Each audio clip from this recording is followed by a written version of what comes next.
Hello student, I am Pankaj Singh. Clear prelims and mains channel पर आपका स्वागत है और आज एक इम्पॉर्टेंट टॉपिक देख रहे हैं। How high performance buildings are the next step towards a sustainable future. तो यहाँ पे कहने का मतलब है कि जो हमारे शहरों में जो बिल्डिंगें बन रही हैं वो हाई परफॉर्मेंस बिल्डिंग बने। शॉर्ट में समझा दें तो आपका इन्वायरमेंट फ्रेंडली हो, आपके यहाँ बहुत अच्छे से सनलाइट आए, आपकी बिल्डिंग का जो मटेरियल जो बिल्डिंग बनाने के लिए जो मटेरियल यूज़ हो वो हीट इंसुलेटेड के रूप में भी हो, कि बाहर अंदर का टेम्परेचर अच्छा बनाया जा सके। एयर कंडीशनिंग मतलब आप चाहें तो ठंडा, आप चाहें तो गर्म बना सके रखें, तो जिससे कि एनर्जी का जो खपत होगा, कहीं ना कहीं एनर्जी का जो कंजम्पशन होगा वो आपका कम कम हो जाएगा। और साथ ही साथ बिल्डिंग के आसपास जो है इस प्रकार के स्ट्रक्चर तैयार करने की ज़रूरत है जिससे कि वाटर हार्वेस्टिंग है, जो रेनफॉल हो तो पानी का स्टोरेज हो, और जो घर का जो पानी आपका जो यूज़ कर रहे हैं, स्पेशली टॉयलेट को छोड़कर आप यदि किचन का पानी है या बाथरूम में नहाने का जो पानी है, इस वाटर को दोबारा रिसाइकिल करके, जिसको ग्रे वाटर कहा जाता है, रिसाइकिल और ट्रीट करके नॉन पोटेबल मतलब पीने वाला, पोटेबल का मतलब पीने पानी, और नॉन पोटेबल यूजेस के लिए दोबारा आप किचन में नहाने धोने के लिए आप उसको दोबारा यूज़ करें ट्रीट करके। तो ये चीज़ें आपको, ये ऐसा बिल्डिंग बनाया जाए जिसमें कि ऐसी सुविधाएं हों और पानी का भी कंजर्वेशन हो सके, इलेक्ट्रिसिटी एनर्जी का भी कंजर्वेशन हो सके। तो ये बिल्डिंग के बारे में बात कर रहे हैं हम लोग। सो तो हम लोग देखेंगे why it is in the news. India is currently grappling with the challenges posed by rapid urbanisation. अभी भारत जो है समस्याओं से घिरा हुआ है, चैलेंजेस हैं उसके पास, क्योंकि बड़ी तेज़ी से अर्बनाइजेशन भारत में बढ़ रहा है, शहरीकरण, and leading to an urgent need to surpass global benchmark for energy efficiency and carbon emission. और इस तरीके से करें कि एनर्जी का डिमांड कम करें तो कार्बन का एमिशन कम होगा। तो बिल्डिंगें ऐसी तैयार की जाएं कि एनर्जी एफिशिएंसी हो, मतलब है एनर्जी का मैक्सिमम यूटिलाइज किया जाए और कार्बन का एमिशन कम हो।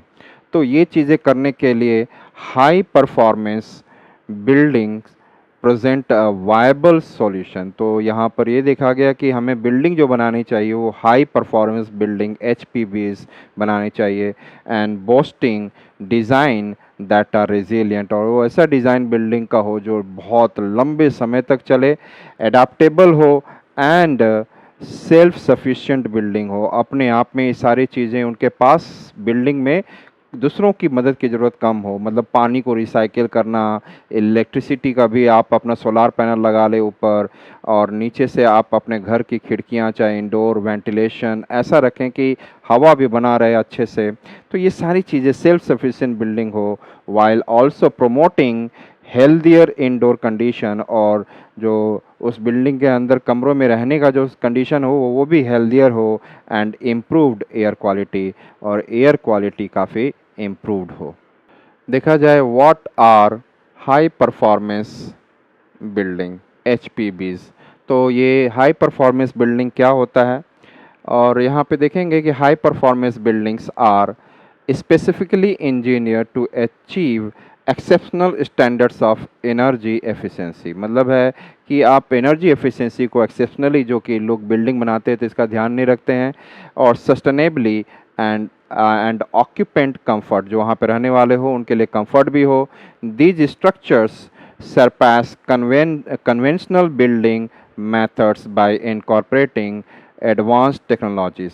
तो दूसरी कन्वेंशनल बिल्डिंग का मेथड बनाने से हटकर ये एडवांस टेक्नोलॉजी के सहायता से बनाया गया बिल्डिंग हो, एंड इनोवेटिव डिज़ाइन स्ट्रेटजीज़, और डिज़ाइन भी स्ट्रेटजी काफ़ी इनोवेटिव हो, एट मिनिमाइजिंग इन्वायरमेंटल इम्पैक्ट, जिसकी वजह से इन्वायरमेंट पर कम इम्पैक्ट पड़े। ऑप्टिमाइजिंग रिसोर्स यूटिलाइजेशन, जो उसके बनाने के लिए यूटिलाइजेशन किया जाए वो इन्वायरमेंट फ्रेंडली मटेरियल हो, एंड इन्हांसिंग ओवरऑल परफॉर्मेंस, मतलब पूरे बिल्डिंग का पूरा परफॉर्मेंस हो इन्वायरमेंट को फ्रेंडली को लेकर और एनर्जी एफिशिएंसी को लेकर।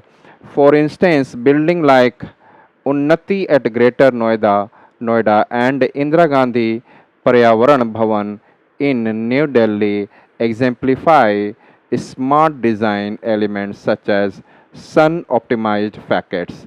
मतलब है कि जो बिल्डिंग है उन्नति ग्रेटर नोएडा पे देख रहे हैं और न्यू दिल्ली में जो है इंदिरा पर्यावरण भवन, तो अच्छा इसी स्टैंडर्ड पे बना हुआ बिल्डिंग है।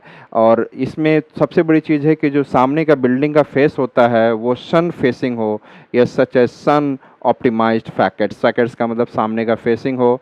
एंड एडवांस HVAC सिस्टम, और उस बिल्डिंग में एडवांस हीटिंग को लेकर, H फॉर हीटिंग, V को लेकर वेंटिलेशन, एयर AC से मतलब है एयर कंडीशनिंग अच्छा हो वहाँ पर। तो आपका सन फेसिंग आपका फैकेट्स हो, HVAC हो, विच सिग्निफिकेंटली लोअर एनर्जी कंजम्पशन। यदि आपके पास सन अच्छा से प्रॉपर आएगा, सन की लाइट आएगी, उसका यूटिलाइजेशन काफ़ी अच्छा हो जाएगा।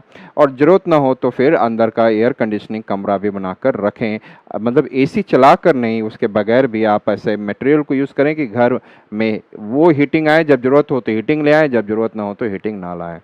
The key features of HPBs include, मतलब कि हाई परफॉर्मेंस बिल्डिंग के क्या की फीचर है? Energy efficiency. तो HPBs utilize state-of-the-art technologies including energy efficient HVAC system। तो मतलब highest best level of technology use किया जाए परफॉर्म बिल्डिंग को बनाने में, जो ऐसे मटेरियल को भी यूज़ किया जाए कि जो कि हीट का इंसुलेटेड का भी काम करे। कई बार बिल्डिंग इतनी गर्म हो जाती है कि अंदर इतनी गर्मी होती है, उसकी वजह से AC चलाना पड़ता है। तो आपका बिल्डिंग मटेरियल आपके लिए हीट इंसुलेटेड भी हो, ऐसा हो, और खिड़कियां हों, आराम से हवा आ सके, जहां ऐसी जगह वेंटिलेशन बनाया जाए, हवा आए, अच्छा खासा लाइट आए, तो बिना इलेक्ट्रिसिटी के आपके घर में लाइट भी अवेलेबल हो। So, state of the art technology or including energy efficient HVAC system, heating, ventilation, is air conditioning system, and smart lighting controls and superior, और स्मार्ट लाइटनिंग कंट्रोल सिस्टम भी हो, आपके यहाँ लॉस ऑफ इलेक्ट्रिसिटी ना हो, and superior insulation to decrease energy usage effectively. आपके अंदर insulation, मतलब सुपीरियर इंसुलेशन की क्वालिटी हो जिससे कि एनर्जी की यूजेस को आप डिक्रीज कर सकें। वाटर कंजर्वेशन की बात करें, एनर्जी कंजर्वेशन देख लिया। वाटर कंजर्वेशन की बात करें, implementation of practices such as grey water recycling. Grey water recycling का मतलब होता है कि आपके घर में जो किचन से, बाथरूम से जो पानी निकल रहा है, उस पानी को दोबारा रिसाइकिल, ट्रीट करके इसको रीयूज़ करें, लेकिन वो पानी पीने के लिए ना हो। एंड रेन वाटर हार्वेस्टिंग, तो रेन वाटर के पानी को आप स्टोर करें, enables HPB's high performance building to significantly reduce water consumption। इससे वो बिल्डिंग में वाटर का कंजम्पशन कम हो जाएगा। फिर देखेंगे अगला, सस्टेनेबल मटेरियल्स जो हो, the use of eco friendly and durable materials helps in minimizing the carbon footprints of HPB। यदि कार्बन फुटप्रिंट्स का मतलब है कि एक बिल्डिंग को बनाने में मान लीजिए कि बहुत ज़्यादा एनर्जी और हीटिंग और बहुत सारा मटेरियल पैसा लगा, जो पेड़ पौधे जो भी लगाया आपने, उसके वजह से बहुत ज़्यादा आपकी एनर्जी लगे, तो इसका मतलब है कि कार्बन फुटप्रिंट कम है। और यदि इन्वायरमेंट का लॉस बहुत कम है, तो इसका मतलब है आप कम कार्बन फुटप्रिंट से वाली बिल्डिंग बना रहे हैं। तो आपको डिपेंड करता है कि आप इन्वायरमेंट को कितना लॉस करते हैं, कितना कम, तो उसके ऊपर आपका कार्बन फुटप्रिंट डिपेंड करता है। मान लीजिए आप एक दिन में कितना आपने पूरी AC 10 AC चलाकर घर में रह रहे हैं, और एक ही कमरे में 10 AC चला के रह रहे हैं, उसके वजह से इतनी इलेक्ट्रिसिटी जाएगी, और वो इलेक्ट्रिसिटी पता नहीं 10 पेड़ों को जलाने के बराबर इलेक्ट्रिसिटी। तो आपके कार्बन लॉस आपने जो किया कि वो पेड़ कितना कार्बन डाइऑक्साइड एब्जॉर्ब कर सकता था, तो आप सोचिए कि आपने कार्बन फुटप्रिंट बढ़ा दिया। तो एक तरीके से समझाने का कोशिश किया है मैंने कि कार्बन फुटप्रिंट क्या है। तो आपकी बिल्डिंग जो बने ऐसी चीज़ से बने जिससे इन्वायरमेंट का लॉस कम हो, वाइल इन्हांसिंग देयर लॉन्गेविटी, साथ में बिल्डिंग की लॉन्गेविटी को भी बनाए रखना है। फिर साइट स्पेसिफिक डिज़ाइन के बारे में बात करें, the high performance buildings are designed to leverage natural light, उनमें नेचुरल लाइट बहुत ज़्यादा है, वेंटिलेशन हो, ऐसे साइट पे बनाया जाए, and terrain specific water management, और जो आसपास जो वाटर मैनेजमेंट हो, जहाँ से पानी अच्छे से ऊंचाई से आ जाए आराम से, which promotes thermal efficiency and lower energy needs. इससे आपके घर की थर्मल एफिशिएंसी बनी रहेगी और एनर्जी नीड कम पड़ेगी आपको। बिल्डिंग मैनेजमेंट सिस्टम, बिल्डिंग का मैनेजमेंट सिस्टम अच्छा हो। These systems monitor real time performance matrices. या द बिल्डिंग मैनेजमेंट सिस्टम के अंतर्गत देखा जाए तो ये सिस्टम मॉनिटर करता है कि रियल टाइम में क्या परफॉर्मेंस कर रहा है building, including energy and water usage as well as indoor air quality. Energy और वाटर का क्या यूजेज हो रहा है, इंडोर एयर क्वालिटी कैसी है वहाँ पर बिल्डिंग में, facilitating ongoing optimisation of resources, और फैसिलिटेट करता है कि जो रिसोर्सेज है उसका बेस्ट ऑप्टिमाइजेशन लेवल पर, ऑप्टिमम लेवल पर यूज़ हो। How can HPBs help Indian cities, तो इंडियन सिटीज़ में कैसे हाई परफॉर्मेंस बिल्डिंग हेल्प करेगा। रिसोर्स एफिशिएंसी, तो high performance buildings contribute to reducing energy consumption. ये समझ में आ चुका है कि हाई परफॉर्मेंस बिल्डिंग जो है एनर्जी कंजम्पशन को रिड्यूस करता है and encourage water conservation, water का कंजर्वेशन को बढ़ाता है, which is crucial in addressing the challenges of resource scarcity. और इस ये जो बहुत ही क्रूशियल है कि रिसोर्स स्कैसिटी, हमारे यहाँ संसाधनों की कमी है, यदि हम बचत करेंगे तो हमारे रिसोर्स की जो कमी है वो कहीं ना कहीं बैलेंस होगा। एंड वो and volatile energy markets in India, तो भारत में जो वोलाटाइल कभी चीज़ें अवेलेबल होती हैं कभी नहीं होती हैं, तो ऐसे में ये भारत के लिए सबसे अच्छा रहेगा। The urban resilience bye enhancing energy efficiency and self sufficiency, मतलब एक तो आप एनर्जी एफिशिएंसी और अपने आप में self sufficiency. HPBs enable cities to better adapt to rising temperature, और ऐसा जो हमारा HPB ऐसा बना रहेगा जिससे कि वो राइजिंग टेम्परेचर को बेटर अडेप्ट कर सके, ऐसे मटेरियल से बना रहेगा। And the pressure of the urbanisation, और अर्बनाइजेशन पे जो प्रेशर है पॉपुलेशन का वो भी मिनिमाइज कर सके। Healthier environment through intelligent system for air filtration, natural lighting, air quality अच्छा हो एंड नेचुरल लाइटनिंग जाए, स्मार्ट टेम्परेचर कंट्रोल वाला बिल्डिंग बने। High performance building significantly improve indoor air quality and the overall well being of the occupant, जो रह रहे होंगे occupants वहाँ पे जो रह रहे होंगे इस बिल्डिंग में, उनके लिए ओवरऑल अच्छा रहेगा। द स्ट्रेन ऑन इंफ्रास्ट्रक्चर, तो हमारे को जो इंफ्रास्ट्रक्चर की ज़रूरत होगी उस पर कहीं ना कहीं दबाव की कमी करने की ज़रूरत है। By minimising resource usage, HPBs high performance building alleviate pressure on public infrastructure, making them essential for rapidly growing urban areas. तो आज के डेट में अर्बन एरियाज़ में जो बढ़ रहा है, जो जगह और लॉस, इंफ्रास्ट्रक्चर का जो लॉस हो रहा है, मतलब सही से उसका उपयोग नहीं हो रहा है, ऐसे बिल्डिंग बनाने से आपका इंफ्रास्ट्रक्चर के डेवलपमेंट में कमी आ जाएगी। मान लीजिए आप पानी को अच्छे से कर रहे हैं तो आपके पास पानी आने के लिए जो इंफ्रास्ट्रक्चर का डेवलप किया जाता है वो इंफ्रास्ट्रक्चर आपको बहुत कॉस्टली रहता है, तो आप पानी का कम यूजेस के साथ ही आप बेटर अपने यहाँ ही आप ऐसा सिस्टम तैयार कर लें कि रेन वाटर हार्वेस्ट करें, उस पानी को रिसाइकिल करें, तो आप कहीं ना कहीं इंफ्रास्ट्रक्चर का यूज़ बाहर वाला नहीं करेंगे। और दूसरा चीज़ है कि आप सोलार पावर पैनल और बहुत सारे एनर्जी प्रोडक्शन और एनर्जी का कम यूज़ आपके घर में हो, ऐसा बिल्डिंग तैयार करने से आपकी ऑटोमेटिकली बाहर से जो इंफ्रास्ट्रक्चर का डेवलपमेंट है उसका रिसोर्स का यूज़ आप कम करेंगे। तो और आज के डेट में भारत में बढ़ते हुए पॉपुलेशन में रिसोर्स की स्कैसिटी तो आप जान ही रहे हैं। Sustainable growth, high performing buildings are pivotal in facilitating India's shift towards a low carbon economy। तो हाई परफॉर्मेंस बिल्डिंग जो भारत को है लो कार्बन इकोनॉमी की ओर बढ़ाएगा, जिसमें कार्बन डाइऑक्साइड मतलब कोल जैसे पेट्रोलियम ऐसे चीज़ों का यूज़ कम होगा।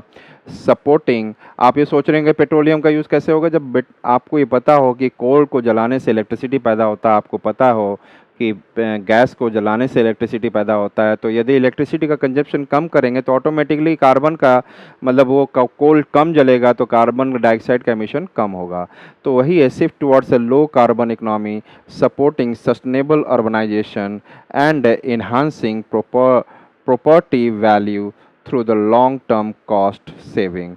और प्रॉपर्टी की वैल्यू को राइज करने से भी रोक देंगे। आप हर प्रॉपर्टी में, किसी भी प्रॉपर्टी में यदि आप आसपास के इन्वायरमेंट फ्रेंडली स्ट्रक्चर को तैयार करेंगे तो ये फ़ायदे आपको होंगे जो सस्टेनेबल ग्रोथ की ओर लेकर जाएगा। वे फॉरवर्ड, इसका सॉल्यूशन क्या देख सकते हैं हम? Scaling adoption of HPB। It is vital to encourage the widespread implementation of high performance building. मतलब ये स्केल आउट करना होगा कि HPBs को सभी लोग अडाप्ट करें through the government incentive, Bharat सरकार उसको इंसेंटिव दे, रेगुलेटरी फ्रेमवर्क, और भारत सरकार एक रेगुलेटरी फ्रेमवर्क तैयार करे, एंड पब्लिक प्राइवेट पार्टनरशिप, और इसमें पीपीज के द्वारा, पब्लिक प्राइवेट पार्टनरशिप के द्वारा इसमें इन्वेस्टमेंट आए, लोग इसको अच्छे से बिल्डिंग को बनाएं, गवर्नमेंट सब्सिडी दे, ये सारी चीज़ें हों, and aligning with the sustainable development goal 11 को साथ अलाइन करें, जिसके द्वारा जो कि फोस्टर करे inclusive, safe and resilient urban community, जिससे कि हमारी जो अर्बन कम्युनिटी क्या हो, इंक्लूसिव ग्रोथ करे, वहाँ उनकी लाइफ सेफ रहे और रेजिलिएंट रहे अर्बन कम्युनिटी हमारा। इनोवेशन एंड कैपेसिटी बिल्डिंग, और हमें इनोवेशन ऐसा करना चाहिए और कैपेसिटी बिल्डिंग करना चाहिए जिससे कि इसके रिलेटेड हमारे को सॉल्यूशन, हाई परफॉर्मेंस बिल्डिंग के लिए अच्छा सॉल्यूशन हमेशा मिलता रहे। Promoting innovation and building technologies, हम इनोवेशन करते रहें बिल्डिंग टेक्नोलॉजी में, and investing in workforce training are key to developing HPBs। और हम लोग इसमें इनोवेशन टेक्नोलॉजी लाएं और इन्वेस्ट करते रहें, जो वर्कफोर्स ट्रेनिंग जो वहाँ पे काम करें और डेवलप करें, ऐसा सीख जाएं, ऐसा वर्कफोर्स तैयार हो जाए कि जो HPB जैसे बिल्डिंग को तैयार कर सकें, विच will contribute to SDG Goal 7 by ensuring energy efficiency and reducing urban carbon emission. तो जो कार्बन एमिशन को लेकर और एनर्जी एफिशिएंसी को जो SDG का गोल है वो पूरा हो जाएगा यदि हम लोग जो है इनोवेशन में सपोर्ट करेंगे टेक्नोलॉजी को आगे बढ़ाने में, और ट्रेनिंग देंगे वर्कफोर्स को ऐसा जो HPB बना ले, जिसकी वजह से हमारी एनर्जी एफिशिएंसी बढ़ेगी और हमारा जो है कार्बन एमिशन कम हो, ये जो SDG गोल है 7 को प्राप्त कर सकें।